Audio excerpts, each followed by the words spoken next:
Okay, Commissioner Coley, we're just going to. I've got a set of questions that I'm going Sure. to ask you, Okay. and I'm going to ask your opponent the exact same questions. So, and he hasn't seen them before either. Right. But the first question I've got is, what will you personally do to bring jobs to Tallapoosa County? Personally do. Well, one of the things I will continue to do is work actively with the Economic Development Authority. One of the things I've done previously as chairman is spend a lot of time having dialogue with Don McClellan, Sandra Fuller, and other members of the staff of the Economic Development Alliance, rather, to find out what their specific needs are.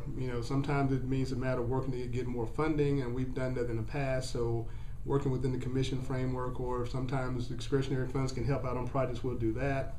Also, I will continue to self-educate myself about the economic development process. One of the things I think we do as elected officials is that we're constantly facing new challenges, and even as it relates to economic development, there's new trends, new opportunities, new industries, and continuing to do that. Also, continue to strengthen relationships with the my other fellow commissioners, and also with the municipalities and local business, because as we've done in the situation with the, I guess this would be the GE opportunity, it's important to be able to forge coalitions across political boundaries, political organizational structures, private, nonprofit, public sector, private sector, to pool our resources, because I can tell you we are facing a situation where our resources are limited, and we're competing against communities that have a lot more to potentially put on the table than we do.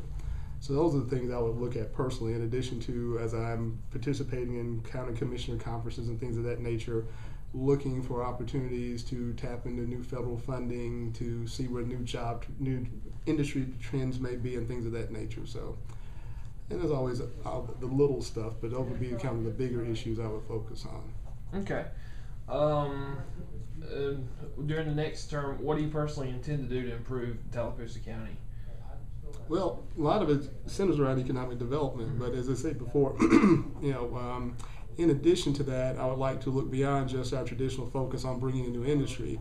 I'd like to encourage, find out more ways we can help to grow what's already here. In most communities, the rule of thumb is that 75 to 80% of new job growth comes from the companies that are already there. And unfortunately, we've seen some of those activities with some of the automotive suppliers, and I think we have more opportunity for that. Second, I think there are some new funding programs that we could develop for local small businesses to encourage their expansion and sustainability. In addition to that, I would also like to look at finding funding and putting together a plan to actually have a physical small business incubator here. Because I think there's a lot of opportunity with having a new small business incubator, because it creates an environment where we can have our own homegrown industries. And also, I like to be more personally engaged with a lot of issues facing the school system, and that still ties back to economic development, because issues like dropout, the dropout rate, things of that nature, are impact us because as it relates to economic development. Because what always happens is that you're no better than the workforce you have to promote. And the more kids we get through high school successfully with the high school diplomas and on the community college, ideally, the better quality workforce we have available. So we can't afford to have a single kid dropping out and not at least figure out how to re-engage them and get them better trained and better equipped. So those would be the big areas that I would like to personally focus on, because I know everything else for the most part really ties back to economic development. Even the funding that we have for local governments triggers back to the ability of people to have jobs, the ability of people to have to travel, to invest in new houses, new construction. All those things really circle back to our ability to have jobs in here, have people employed, and those people feel comfortable enough about what's happening to spend, so to speak. So. Okay. What do you intend to do to make the county government more efficient and less costly? Sure. Well, one of the things and I hate to kind of go past, but there's a history. One of the things we did about 4 or 5 years ago, we implemented a early retirement program, basically looking at our employees that got to 25 years. We basically put an agreement to pick up some of the insurance costs really up until the time they become Medicaid eligible. And we did that to a tune of about saving $100,000 a year. We continue to do that. Separately, our management team we currently have in place, as it relates to our highway department, has already done an excellent job of scaling back the size of our fleet of dump trucks, our fleet of construction equipment, because basically those revenues have already gone down. So we've already taken a lot of critical steps. One of the things I think there's an opportunity to do more of is engage department heads and ask for ways to look at cuts. I think we may at some point have to look at hiring and freeze and things of that nature just to continue to work within the means that we have until we're very clear when we're going to have increased revenue. Usually when we talk about hiring freezes, usually the last areas to be impacted by that is public safety. We usually try to make sure we can keep the sheriff's department staffed at an acceptable level, even though the sheriff will probably always see where there's opportunities to have more law enforcement better serve the public. But those will be some of the primary areas. I know also as a commission, as on a situation by situation basis, we have used the infamous discretionary funds to make up for areas where we may have issues within the standard budget. Last year, we didn't pass on the increase in health insurance to the employees, and what we did is we took part of the discretionary funds and we used that to offset that cost. And I think as situations arise, we have the ability to use that as a tool to offset shortcomings and stuff like that, or shortfalls in overall revenue.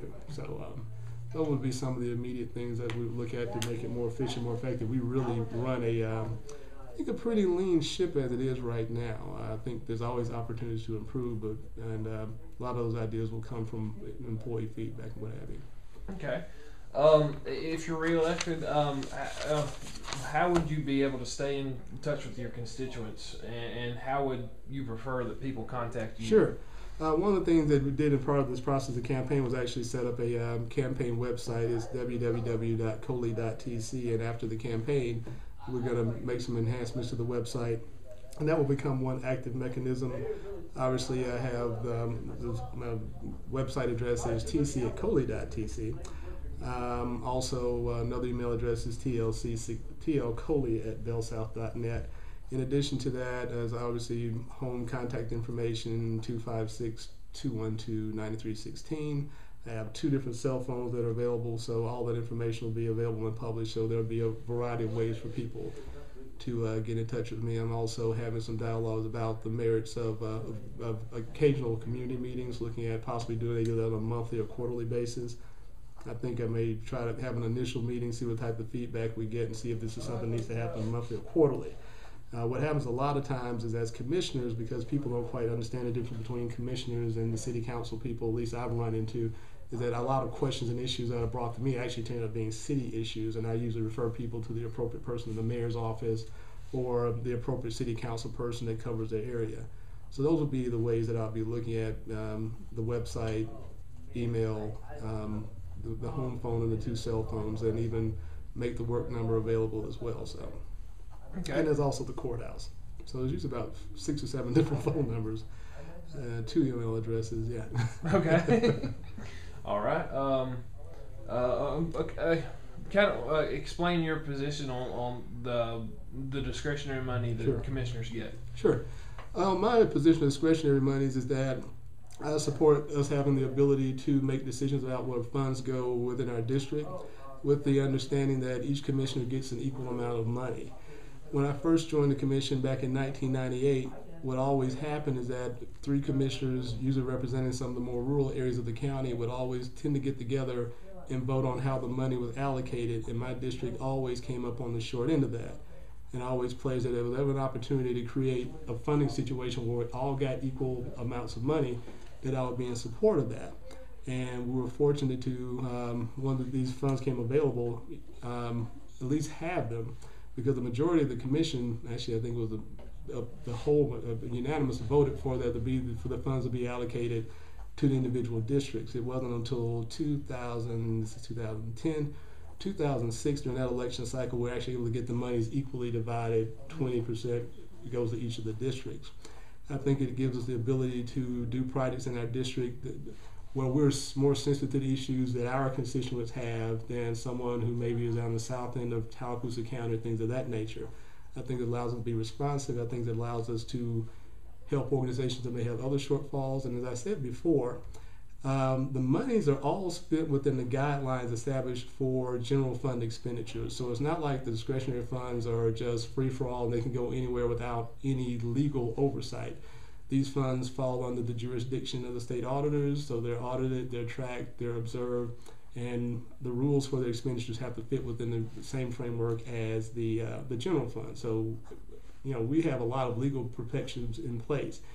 It just goes, what it allows you to do is offset situations in which people may decide to, for example, if three commissioners, or someone doesn't like the way you vote on an issue, and if all these discretionary funds were tied in a pot, they could just come back around and basically come back and use, vote against how you want to spend your own funds, just as a punitive measure, and that type of thing happens. So this is a fair and equitable way for us to be able to do things that impact our districts directly.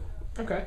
Anything else you'd like to add or say to your constituents? Oh, add and say to my constituents, since they're there and you're over here and I'm looking at you, they're there. Well, my thing is that I've worked very hard for the last 12 years to represent the interests of the district.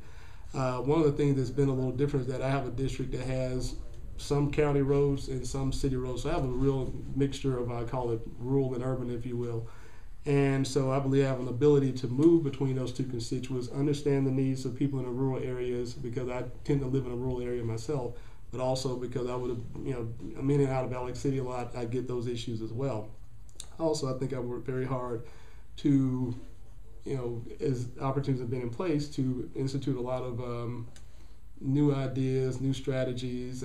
We've done some interesting things to make county government better and more efficient to people. I talked about the early retirement program that saved us lots of money. That's been very important, I think, for taxpayers to see the government's trying to save money. The courthouse annex project that I led, and that was a long process, but I think it has worked out well for everyone. It allows us to consolidate all of our services in one location, and it has also allowed the city of Alexander City to get back to have the Bud Porch Center available, as well as the courtroom for its activities. So that's worked out real well. And I've been a public servant for years, going back to the time I was student body president at Benjamin Russell High School 25 years ago. I think it's 25 years ago, yeah. I've always enjoyed public service, enjoyed working with people, and really look forward to the opportunity, if the voters choose to do so, give me the opportunity to do that for another 4 years and work for the betterment of my district in Alexander City and ultimately Tallapoosa County. All right.